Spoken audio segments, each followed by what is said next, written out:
दूजी बार पक्का फल जो गिर गया तो हरि नाला के डाल।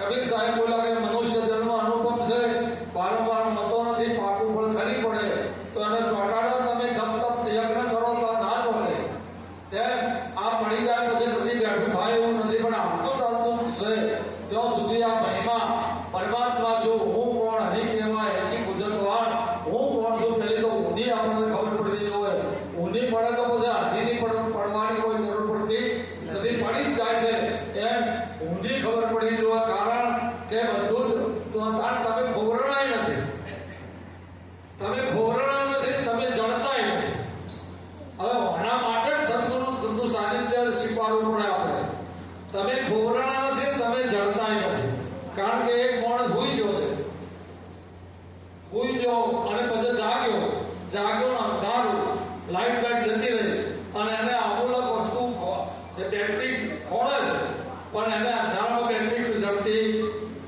બેટરી નથી જડતી કે લાઈટની ચોપે જડતી નથી તો બોલો એને ઓકે તો છે પણ શું તાણે છે અંધારું પણ યાને કોઈ એમ હું ખોવડી હું નહીં રડતો હું નહીં એવું કોઈ દાડો થાય પોતા થાય હું નહીં હું ખોવરાડો હું નહીં રડતો ના એ તો કહે છે કે હું તો હાર્યો ને એમ એ કહે છે પણ હનુમાનથી કહે છે કબીર સાહેબે કીધું કે હનુમાન का आसरा छोड़ दे बाल का उलट कर दे कपड़ा बिना समझे निज नाम जपे सब नयन का सपना आप में आप प्रकार कर दे छोड़ दे मननी कल्पना प्रगट देदार पाया बसे चाप किसी का सपना प्रगट देदार जो महेंद्र महाराज पूछता आइए और बीजी व्यक्ति को ओळखाण करावा महेंद्र महाराज પછી એને કોઈ પૂછવાનું રહેતું નથી બેન જીવ ઈશ્વર दोनों जुदा पड़ा को बड़ा सुंदर मेला कर दिया सद्गुरु बड़ा दयाल जीव ईश्वर अनादिकालથી जुदा પડેલા પણ મને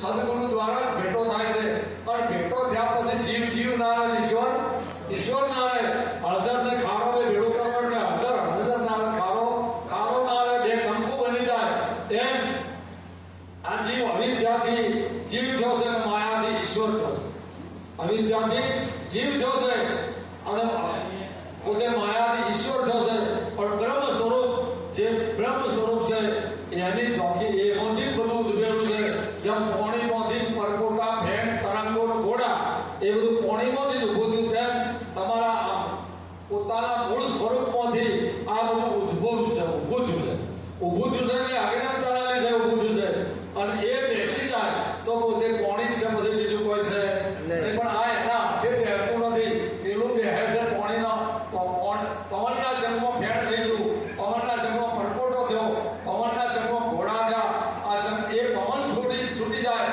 તો જમશે તેમ જળ જ રહેશે એમ આ અનેક પ્રકારના મોદે કબીર સાહેબ કીધા બોલ્યા કે હંસાતું સફળ થા તું બળવાન હતો હંસાતું સફળ થા ઉકી અપની ચાલ और પૂરંગે રેડિયાથી બંધ કર્યા લગવાડ આથી બહુ લગવાડ કર્યા એટલે જેટલા લગવાડ કર્યા એટલી જગ્યાએ બંધ થઈ ગયો હવે બંધ થઈ ગયો છે પણ એ લગવાડ એના હાથથી તૂટી શકી એવા નથી એના માટે સદગુરુની આવશ્યકતા દરેકને તમારે મારે દરેકને સદગુરુની આવશ્યકતા છે શા માટે કે ઉપર ચડેલું આવરણ તોડવા માટે અને એ તોડવા માટે સદગુરુની આવશ્યકતા છે રામકૃષ્ણ से કોણ પડે ઉદય ગુરુ કે लोग के धनी बने पर सदगुरु आगे आधे राम ने कृष्ण जेवा पर सदगुरु आगे आधे त्यासे हमरो इतिहास तो महान है कृष्ण और राम नो તમે જુઓ ના કરતા હોય પણ જો ગુરુ વચન આવે એટલે મન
પદનો જાણે ભેદ તેને કહીએ. હરિનો દાસ નાશ કરી કળમનો, સંશય પળમાં હણ્યો.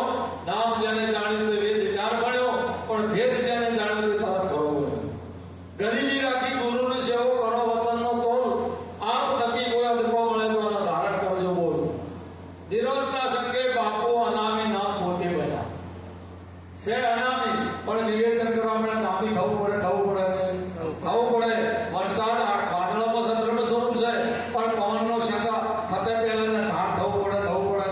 ધાર થાય તો જ તમે એને વરસાદ કહો. ધાર ના થાય તમે વરસાદ એને કહી શકો નહીં. વાદળામાં તો જળ ચંદ્રનું સ્વરૂપ, ધાર થાય તો જ એને.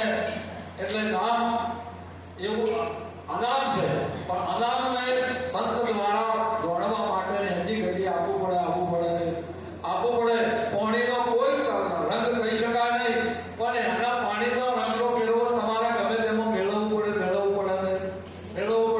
એવું નામ વાણી કીધી કે અનામી નામને જાણ્યા વિના નામે બુદ્ધિમાં બળ. પાણી દેખીને પીવા ગયો તે ધોધવાનું નીર. અનામી નામને જાણ્યા વિના. પછી કે બંદૂક ભરી બે નામને નથી દારૂનો ધમ. ભડાકો કરીશું પાછો સોમું તાકું નહીં નિશાન.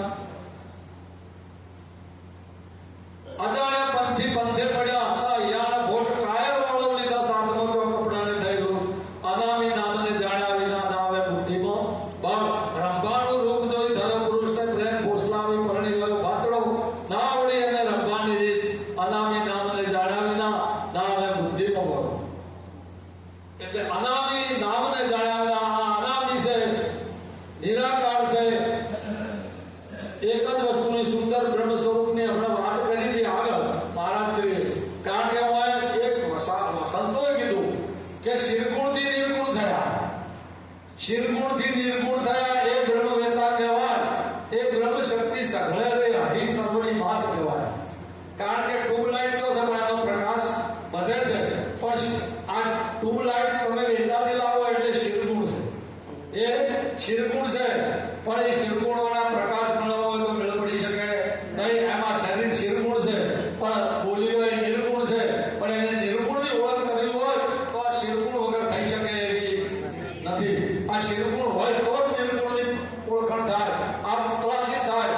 પોત તત્વના પુતળા દરેકના, પણ આ માનવ દેહના પુતળા સિવાય બીજા કોઈ દેહથી આ ઓળખાણ થઈ શકે એવી નથી. એટલે એમાં કીધું કે શિરગુણથી નિર્ગુણ થયા. આ શિરગુણથી જ નિર્ગુણ થવા એ બ્રહ્મવેતા કહેવાય. એ બ્રહ્મવેતા છે. અને બ્રહ્મ શક્તિ સઘળે છે. એ બ્રહ્મ શક્તિ પર સઘળે વ્યાપિત રહેલી છે.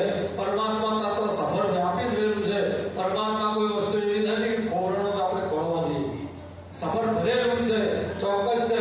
જેમ દૂધમાં ઘી છે, મહેંદીના પત્તામાં લાલી છે, શેરડીના હોઠામાં રસ છે. કઈ જગ્યાએ આપણે ઓગળી મૂકીને એમ કહે છે કોઈ નથી. સફળ ભરેલો છે, પણ એની રીત પ્રીત આવડે તો એ આની વસ્તુને પામી શકે છે. મહેંદીના પત્તો બધે કોઈ દાડો લાલી આવે નહીં. અને શેરડીનો હોઠો કદાચ ગમે તો પાલા મેળો તો રસ આવે. એની રીત કરતા આવડે તો એ વસ્તુને પામે છે નહીં. પામે છે એમ હું અહીં આ મતને પામવું હોય તો મનુષ્ય સદગુરુના સત્પુરા તરણો જઈ અને પામાય છે. અને પામી પછી એ સ્થિતિ ઉપર રહેવું એ પણ મહત્વનું છે. મહારાજશ્રી વાત કરી કે ઘસારો ના રાખો તો ગમે તેવું હોય. ગમે તેવા અત્યારે તો અમારી બાજુ કોમરમ તો બહાર આવે ન્યાળીએ પૂરાઈ ગયો. ન્યાળીએ બધા પૂરાઈ ગયા. ચોફેર બાજુ રોડ થઈ ગયા. એટલે ન્યાળીએ કોઈ હેડે નામું તો પૂરાઈ ગયો. અને બે બાજુ મારા જેવા ખેડૂતો હતા કે ચાર હાથ બધા ન્યાળીમાં આવી ગયા. હમું તો ન્યાળી ગયો. એટલે શેના વગર ઘસારા વગર. એટલે ઘસારાની કાંઈ જરૂર છે. અને ઘસારો એટલે સંતોનો ઘસારો. એટલે ઘસારા બે પ્રકારના છે. એટલે સંતોનો આખી ગાદી ઉપાધિ મટાડે